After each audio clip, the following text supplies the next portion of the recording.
شورای شهر که عضو و خزاندار محترم شورا جناب آقای کاشانی مبلغ اعلام کردن کتبی هم میدم خدمت شما انشاءالله، چون توی نوز گفته شده من حتی شما اعلام می‌کردید ایشون پاسخ داد. خیلی من الان وارد توضیحات نمی‌شم.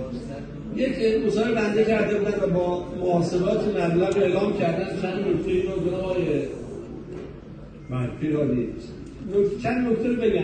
من کارشناس مالی نیستم، تحصیل کرده رشته حقوقم و طبیعتاً باید محاسبات مستند به یک نظر کارشناسی مبتنی بر قیمت تمام شده اعلام می‌کردم. در سال 97 این شاخص گذاری توسط آقای دکتر سالاری پژوهشگر اقتصادی که تمرکز اصلیش بر اقتصاد برنامه‌ریزی شهریه ارائه و در رسانه‌های اون دوره اعلام شد. در این گزارش چارچوب شاخص قیمت تمام شده هر جلسه شورای شهر تهران به عنوان یک معیار عینی مطرح شده و این شاخص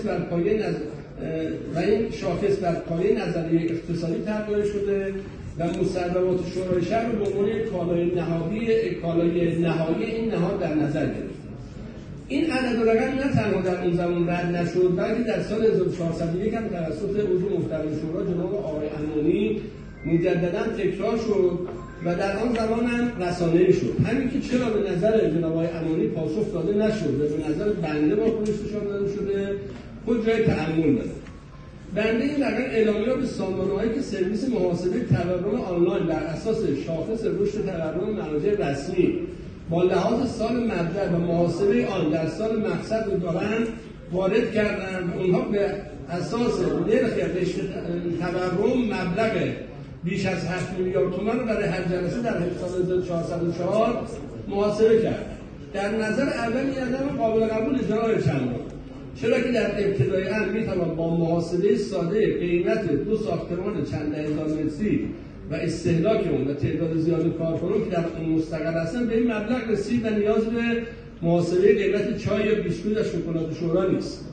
نکته‌ای که در مصاحبه بنده اینجاش مهمه جناب چندان، نکته‌ای که در مصاحبه بنده اون توجه نشد و انتظار می‌رفت که ریاست و خزاندار محترم شورا با هم بیشتر توجه می‌کردن و در این باب همگی به خودمان تذکر می‌دادیم، این بود که شورا با هر هزینه‌ای چه 1 تومان چه چند صد میلیارد تومان اداره شود همه از جیب مردم است و ما حق نداریم از جیب مردم وقتی گرانبهای شورا و برای مقاصد غیر از مشکل گشایی برای شهر و شهروندان استفاده کنیم. ما حق نداریم با سیاه‌نمایی از جیب مردم رو ناامید کنیم.